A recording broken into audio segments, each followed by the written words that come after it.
ایمان نے اپنی اسٹک اٹھائی اور بیگ کندھے پر ڈالے کیفے سے باہر نکلی۔ ایمان سہارے کے بغیر چل نہیں سکتی تھی یا کبھی چلنے کی کوشش کی ہی نہیں تھی کہ ایک گرنے کا خوف تھا جو اسے چھوڑنے نہیں دیتا تھا۔ وہ اس پاؤں پر وزن بہت کم ڈالتی تھی، اگر چلنے کی کوشش کرتی تو لڑکھڑاہٹ واضح تھی جو تعمر رہنی تھی، پر کوشش کر کے وہ اسٹک چھوڑ سکتی تھی۔ وہ آہستہ سے چلتی روش پر کھڑی ہو کر دیکھنے لگی، آگے گاڑیاں ہی گاڑیاں تھیں۔ اچانک اسے ایک گاڑی میں کوئی لڑکی بیٹھی دکھائی دی جو اسٹیئرنگ پر جھکی ہوئی تھی۔ اس نے آنکھیں سکڑ کر دیکھا کہ کہیں زرش تو نہیں۔ وہ تھوڑا سا آگے ہوئی تھی کہ ایک دم سے احمد نے اسے کھینچ کر اسی گاڑی کے فرنٹ سیٹ پر بٹھایا اور اس کی اسٹک پیچھے پھینک کر گاڑی کو لاک لگا دیا۔ وہ جو اپنے گھومتے سر سے اپنے آپ کو کسی کے ساتھ کھینچا دے کر سر تھاما تھا کہ اسے مڑ کر دیکھنے کا موقع بھی نہ ملا جب احمد اس کو گاڑی میں بند کر چکا تھا۔ وہ جو لڑکی اسٹیئرنگ پر جھکی تھی سر اٹھا کر اسے دیکھا اور مسکرائی تھی، پر اس کی آنکھوں میں خوف دیکھ کر ماہم نے اس کے ہاتھ پکڑ لیے۔ سوری ایمان، ہم بے بس ہیں، یہ ریس ہمیں جیتنی ہے، اس لیے تمہاری مدد چاہیے تھی۔ اس کو آدھی ادھوری بات بتائے اتری اور اس کی جگہ احمد نے سنبھالی۔ یہ سب اتنی جلدی ہوا کہ وہ سمجھنے کی کوشش میں لگی تھی، پر سامنے اس ببرشے کو دیکھ کر اچھل پڑی۔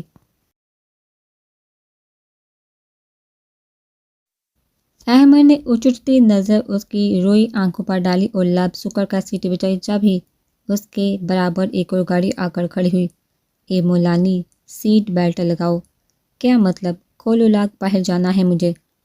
چونچ باندھ رکھو اور بیلٹ لگاؤ، نہیں تو پوری گاڑی میں فٹ بال کی طرح گھومتی پھرو گی۔ تمہیں تمیز نہیں؟ کہاں لے کر جا رہی ہو مجھے؟ نہیں لگاؤں گی میں، وہ بپھر کر کہتی دروازہ کھولنے کی کوشش کرنے لگی۔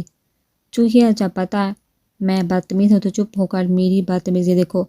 اس کی ایک بھی سنے بغیر اس کی سیٹ کو پیچھے کرتا خود بیلٹ لگائی اور ایمان اس کی پرفیوم کی خوشبو قریب سے محسوس کرنے پر حواس بہتا ہو گئی۔ جبکہ وہ ایک بھی غلط نظر ڈالے بنا سیدھا ہو کر گاڑی سٹارٹ کر چکا تھا اور اب یونیورسٹی کے بیک سائڈ پر دونوں گاڑیاں ایک دوسرے کو مار دینے کے لیے تیار تھی۔ فائر کی آواز پر دونوں گاڑیاں اپنی منزل کی جانب رواں ہوئیں۔ ایمان کا سر گھوم رہا تھا، وہ چلا رہی تھی پر احمد تو جیسے کان باندھ کے بیٹھا تھا۔ گاڑی روکو، سنا نہیں میں نے کہا گاڑی روکو۔ چپ، ایک دم چپ، نہیں تو اسی گاڑی کے نیچے دے دوں گا، میں تمہیں مار ڈالوں گی، چیپ انسان۔ ضرور، اگر بچی تو خواب میں یہ وش پوری کرنا، وہ نہ ہو دوسری ٹانگ سے بھی ہاتھ دھو بیٹھو۔ ہاں، ایمان زارا کی چیخ نکلی جب احمد نے خطرناک موڑ کاٹا تھا۔ اب اگر آواز نکلی نا تو گاڑی کی چھت پر پھینک دوں گا مولانی۔ ایمان کی آنکھوں سے آنسو نکل رہے تھے اور احمد بنا اس کی حالت کی پرواہ کیے جو بے ہوش ہونے کے در پر تھی گاڑی کی سپیڈ مسلسل بڑھاتا جا رہا تھا۔ اے خبردار، جو آنکھیں باندھ کی تو تمہیں ریسٹ کروانے نہیں لائق، کھولو آنکھیں اور سامنے دیکھو۔ احمد ڈاڑا تھا۔ ایمان نے دہل کر اسے دیکھا جو اس کی طرف سرد نگاہوں سے دیکھ رہا تھا۔ تم انتہا کے گھٹیا انسان ہو، پاگل خانے سے بھاگے ہوئے پاگل آدمی۔ اوکے مولانی، سو اب پاگل آدمی کا پاگل پان دیکھو گے تم؟ یہ کہتے ہی احمد جان لیوا مسکرایا اور اگلی بار ایمان کی خطرناک چیخیں گاڑی میں گونجی تھی۔ احمد گاڑی کی سپیڈ فل کر چکا تھا کہ سامنے ان کے دوسری گاڑی تھی اور وہ اس گاڑی میں زور سے بجنے سے اس کو دھکیلتی جا رہی تھی۔ ایمان کا دل بند ہو رہا تھا، ہاتھ پاؤں ٹھنڈے پڑے تھے کہ دونوں گاڑیاں ہچکولے لیتی ہوئی ایک دوسرے کے آگے پیچھے تھی۔ احمد، کیا کر رہا ہے تو؟ حسان چیخا سے روکنے کی کوشش کر رہا تھا کہ جس نے بولا تھا وہ ایمان کو منہ دکھا کر لائے گا وہ اب وہی کر رہا تھا۔ گراؤنڈ کے ارد گرد پوری یونیورسٹی کے اسٹوڈنٹ جمع تھے، وہ منہ کھولے یہ منظر دیکھ رہے تھے۔ پوری یونی اس سر پھیرے کو جانتی تھی اور جو اس کو چیلنج کرتا وہ دوبارہ کبھی اس سے مقابلہ کا سوچتا بھی نہیں تھا۔ حسان کی اس سے اچھی طرح اور تھا کہ ضرور کوئی پنگا لے گا، تبھی اس نے لڑکی کو ساتھ بیٹھنے سے منع کیا تھا۔ ہر وہ تھا احمد دورانی اپنی کرنے والا۔ اس کے بقول وہ چوہیا کو ڈرانا چاہتا تھا کہ دوبارہ وہ اپنی زبان کے جوہر کام دکھائے، جبکہ ایمان نے تو اسے کچھ ایسا نہ کہا تھا، بس فائل اٹھانے سے انکار کیا تو اس کے جواب میں سادہ سا جواب دیا تھا۔ پر احمد دورانی کو ایسی لڑکیوں سے چڑ تھی جو آگے سے جواب دیں۔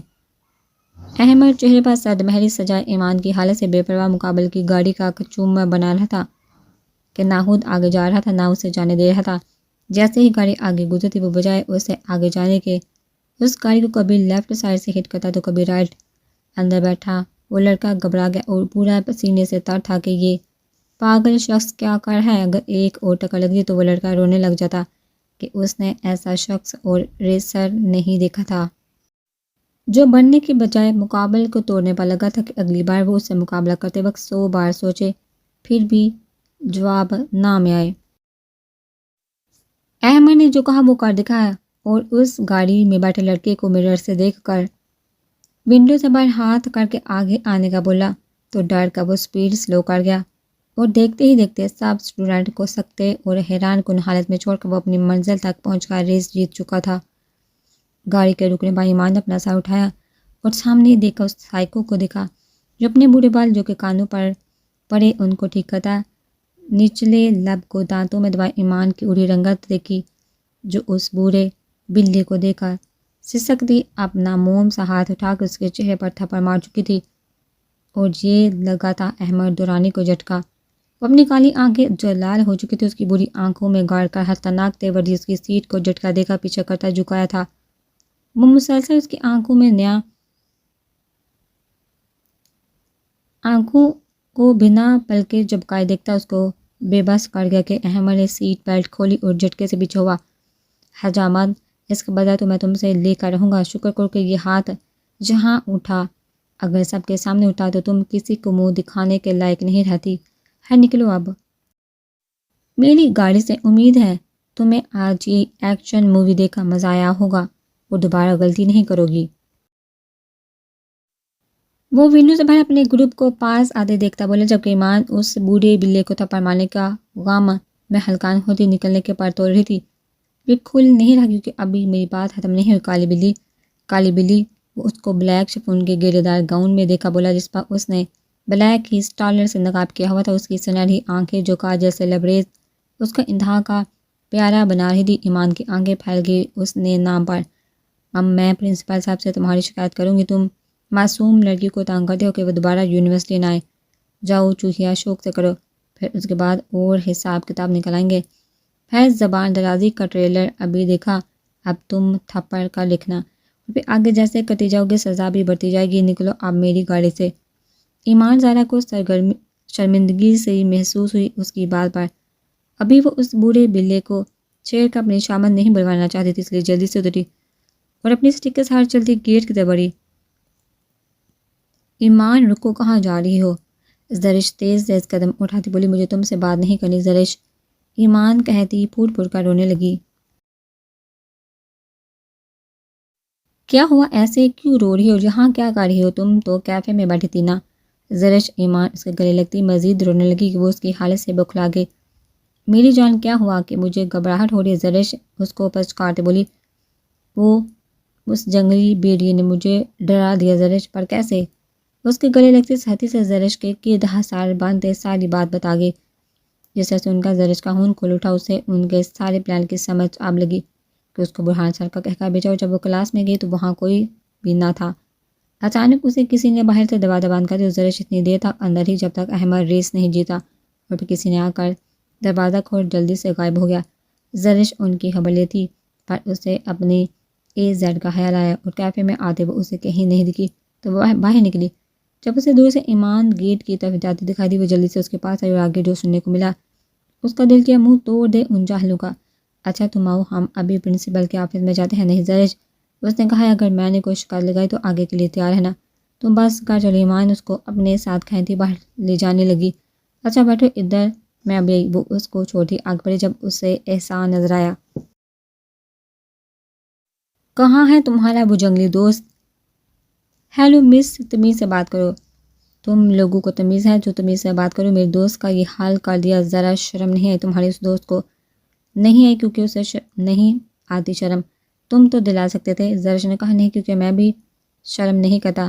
اس کے بعد زرش کو غصہ تو بہت آیا پر صبر کر کے دیکھو، اپنے اس دوست کو بتا دو میری AZ کو تانگ کرنا بند کرے، جاہلوں کی طرح پیچھے پڑ گیا ہے اور دور رہو ہم سے۔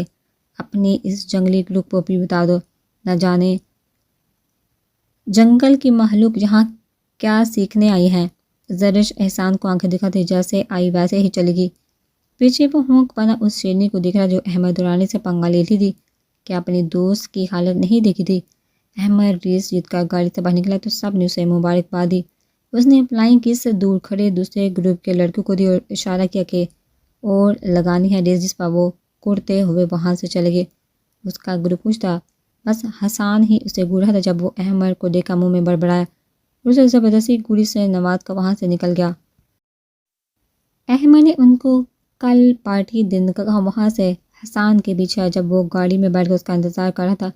یوں ڈوٹی محبوبہ کیوں بن کر بیٹھا؟ احمد ڈرائیونگ سیٹ پر بیٹھتا بولا، تجھے نہیں پتا یار، میں اس کو سبق سکھانا چاہتا تھا، اس کو دیکھا اتنی سی ہو کر مجھ سے زبان درازی کر رہی تھی، مجھے غصہ آ گیا اس چوہیا پر احمد کلوز کر اس چیپٹر کو، ابھی تو میں نے ایک اور بدلہ لینا ہے، رات کو تیری ضرورت پڑے گی، تیار رہنا۔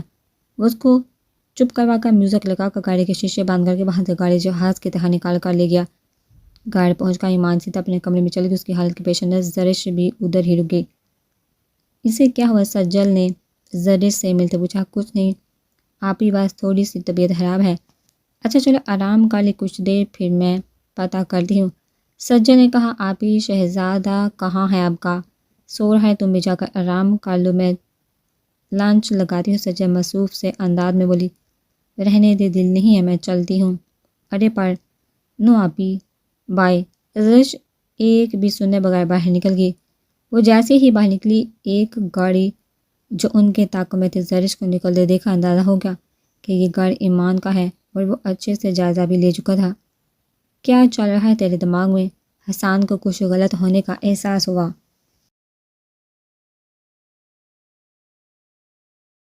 رات کو بتاؤں گا، چل اب۔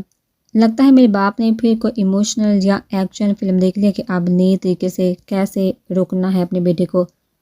اپنے ڈیڈ کی کال آتے دیکھ وہ حسان کو مسکراہٹ دبائے بولا، احمد اگر تو نے کچھ برا کرنے کا سوچا تو میں انکل کو بتا دوں گا، یاد کر۔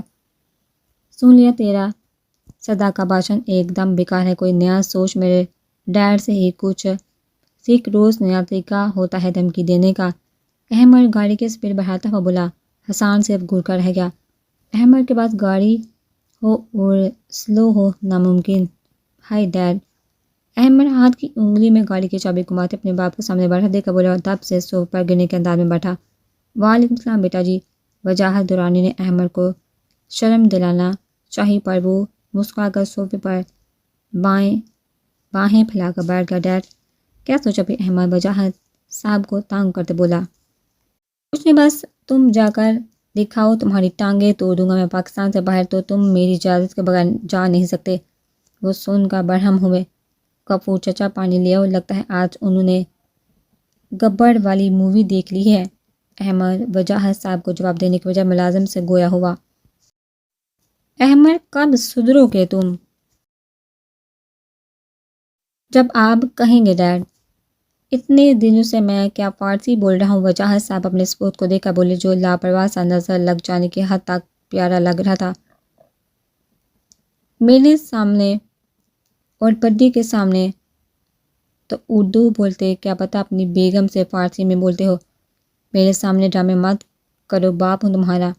اوکے ڈیڈ، آپ بتائیے آج گبر والی مووی دیکھی ہے نا؟ احمد رازدارانہ انداز میں آگے کو جھکا سرگوشی میں بولا۔ جب وجاہت صاحب نے گور کر اسے دیکھا تو احمد کندھے اچکا کر واپس بیٹھ گیا۔ آج بھی آفس نہیں گئے تم؟ نو۔ کیوں؟ کیونکہ آج کالی بلی راستہ کاٹ گئی تھی اس لیے۔ کل یونیورسٹی سے وہاں جانا؟ نہیں ڈیڈ، کل اس بلی سے حساب لینا ہے، تو کل ممکن نہیں۔ بیٹا جی آپ نے ممکن بنانا نہیں اور میں باہر جانے نہیں دوں گا، وجاہت صاحب حتمی فیصلہ کر کے بولے۔ احمد آنکھیں گھما کر ہے کہ وجاہت دورانی کے دو بیٹے تھے، ایک نہایت ذہین اور سلجھا ہوا برہان دورانی وجاہت صاحب کا بڑا بیٹا اور دوسرا لاپرواہ لاؤبالی اپنی کرنے والا اپنی منمانی کرنے والا احمد دورانی۔ وجاہت صاحب کا چھوٹا بیٹا اور اپنے بڑی کی جان خوبصورتی میں اپنے باپ اور بھائی سے بھی آگے تھا، پر ذہین بھی بہت تھا کہ پچھلی کلاسز میں ٹاپ پڑھ رہا تھا۔ اسے جو چیز پسند آ جاتی وہ ہر حال میں بڑی اس تک پہنچا دیتا۔ جب بھی اس کے گاڑیوں کے شوق پر اسے ہر برتھ ڈے پر مہنگی سے مہنگی گاڑی گفٹ کرتا تھا۔ اگر کہا جائے کہ اسے بگاڑنے میں ہاتھ برہان دورانی کا ہے تو بالکل ٹھیک ہوگا۔ وہ احمر پر جان لیتا اور احمر اپنے بھائی کی سپورٹ پر اپنے باپ کو تنگ کرتا رہتا تھا، پر وجہ دورانی کی بھی برہان کی طرح احمر میں جان بستی تھی۔ ان کی چھوٹی سی فیملی تھی۔ وجہ صاحب کی بیوی احمر کی پیدائش کے 3 سال بعد دنیا سے رخصت ہوگی۔ اس وقت برہان 8 سال کا تھا۔ ماں کو جانے کے بعد برہان نے ہی احمر کا خیال رکھا کہ وجہ صاحب آفس ہوتے اور احمر سارا دن اپنے بڈی کے پاس ہوتا تھا۔ اپنے کمرے میں آنے کے بعد ایمان رو کر سو گئی اور پھر رات کو اٹھی۔ آج اس کا دل ڈر گیا تھا کہ احمر نے جس طرح سے گاڑی چلائی تھی اس دوران سجل بھی کئی بار چکر لگا چکی تھی۔ سمیر کو آج دیر ہو گئی تھی کہ اسے شہر سے باہر جانا، تو اس نے سجل کو بتا دیا تھا کہ وہ اس کی بہن بیٹی اور اپنا بہت خیال رکھے۔ ایمان اپنی بابی اور سومی کے ساتھ کھانا کھائے اور پھر خوب سارا سومی کے ساتھ کھیلی۔ سجل نے پوچھنے پر اس کی حالت کے پیش نظر یونیورسٹی کے حوالے سے پوچھا تو وہ بات ٹال گئی۔